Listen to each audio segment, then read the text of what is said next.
صلاح الدین ایوبی وہ بہادر اور عقلمند جنگجو تھے جن کو مسلمانوں کے ساتھ ساتھ کافر بھی یاد رکھتے ہیں، لیکن افسوس کہ ہماری نئی نسل کو اس اسلام کے ہیرو کے بارے میں پتہ ہی نہیں جو اصل حقیقی کردار تھا۔ سلطان صلاح الدین ایوبی نے اپنی ساری زندگی جنگ اور کافروں سے لڑتے ہوئے گزار دی۔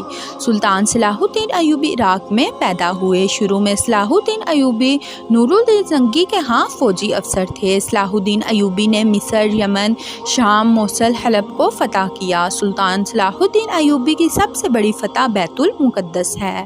صلاح الدین ایوبی بہادر کے ساتھ ساتھ رحم دل، صادق اور نیک انسان تھے۔ ان کے پاس اپنا ذاتی گھر نہ تھا اور اتنے پیسے بھی نہ تھے کہ زندگی میں ایک بار حج کر سکیں۔